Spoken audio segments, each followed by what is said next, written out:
Day. I call on private and local order of the day number 2. New Plymouth District Council Waitara Lands Bill, first reading. I call Jonathan Young. I move that the Plymouth District Council Waitara Lands Bill be now read a first time. I nominate the Local Government and Environment Committee to consider the bill. Ena mana, ena reo, ena hou, e whāt, tēnā tātou e te whare, tēnā koutou, tēnā koutou, tēnā koutou katoa. I welcome the people of New Plymouth and Waitara to this house today, whether you are here in person or whether you are watching via television. It's a journey that is of some distance, not just from North Taranaki, but through the difficult history that the people from North Taranaki have travelled. I acknowledge those who have gone before and cannot be here. I acknowledge you. This is a local bill, and I acknowledge the New Plymouth District Council. I acknowledge Mayor Andrew Judd, present here today, and Councillors Craig McFarlane and Colin Johnston, representing Waitara. I acknowledge the people of Te Atiawa, Liana Potu, Chair of Te Kotahitanga or Te Atiawa Trust. I acknowledge the leaseholder residents of the town of Waitara. Sir, the New Plymouth District Council Waitara Lands Bill seeks to provide a new future for the town of Waitara in North Taranaki. Waitara has just under 7,000 residents. It's a beautiful town with the Waitara River passing through it, views of stunning Taranaki maunga, rugged surf beaches and excellent fishing, with a climate second to none in the Taranaki region. It's a classic New Zealand town in many respects. It has a strong community. However, it has seen some challenging times with a difficult and dark history. There are those with a strong sense that it has been held back by legislation of the past in more ways than one. The challenges for Waitara arises from its role in a pivotal moment of our country's history. Waitara was originally a Te Atiawa settlement. The Crown first attempted to purchase Waitara in 1859 against the wishes of many of the iwi, ultimately leading to the outbreak of the First Taranaki War in Waitara in 1860, a war that then spread throughout New Zealand. Waitara was then confiscated, along with much of Te Atiawa's homelands, in 1865 by the Crown as retribution for the wars. The Crown has acknowledged and apologised for this grievous wrongdoing, and this House is currently considering settlement legislation for Te Atiawa in a separate piece of work and legislation. Some of that confiscated land was vested by law in the predecessors of New Plymouth District Council as endowment land. These endowments were made to enable the town to develop. Endowments were a common way of financing local authorities and public institutions in those days. The endowment land is now largely leasehold land, subject to perpetual leases. Just under 1/4 of all residential houses in Waitara have these Glasgow leases, and leaseholders have long sought to buy the land under their houses. The council is restricted to using the endowment income for a short list of outdated purposes, such as reconstructing the town's bridge if it were to fail. Even from this short summary of the history, Mr. Speaker, it is clear that there are various and competing interests in the land held in Waitara by the council. Te Atiawa seek the return of their lands. Leaseholders seek to freehold their houses, and the community is not able to best use the proceeds from the land. The council, caught in the middle, has attempted to resolve the issue each way in the past. Firstly, the council tried to enable leaseholders to freehold by introducing a bill into this House in 1992. That bill was stalled in select committee because of concerns for Te Atiawa's treaty settlement. The bill was finally withdrawn in 2004 after the council agreed to sell the leasehold land to the Crown for the Crown to include it in Te Atiawa's treaty settlement.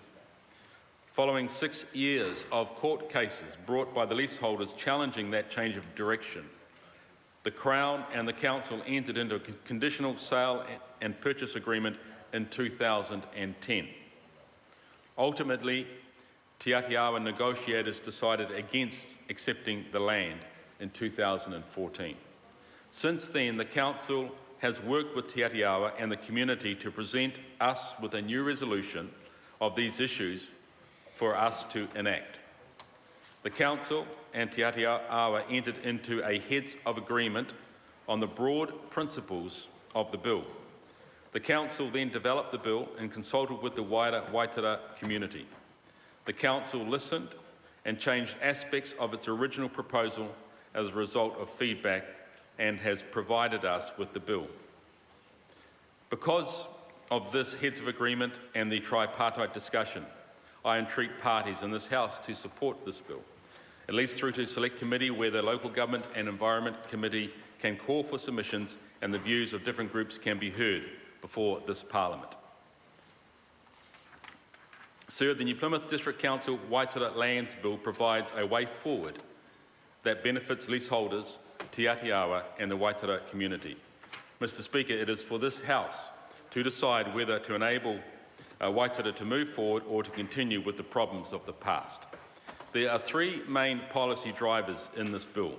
Firstly, the Council will vest over 40 hectares of land in Te Atiawa. This includes about 13 hectares of vacant land zoned residential in the district plan and by the coastline.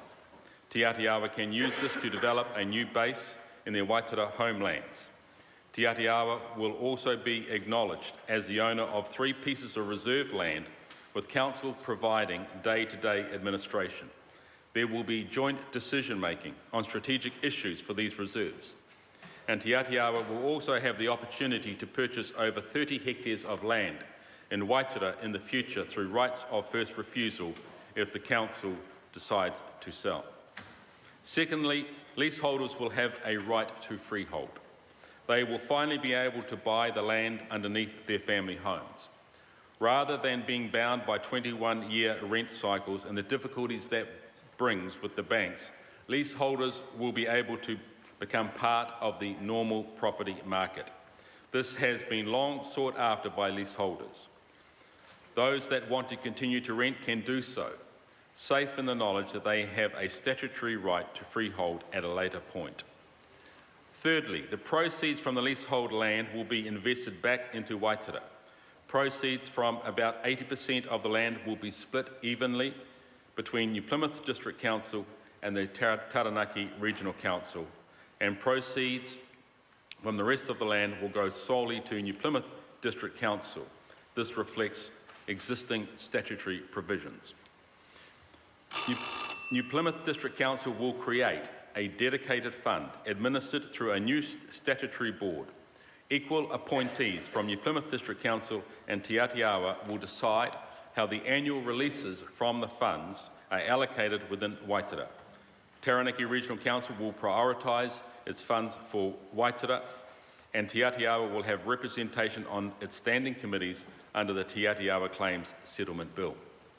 Waitara will have 2 local authorities holding significant funds to put back into the township. While the size of the funding will depend on many things, freeholding rates, interest rates and so forth, New Plymouth District Council and Te Atiawa could be releasing $500,000 a year by 2020, rising to $2 million a year by 2040. This is a significant boost to a community of 7,000 people.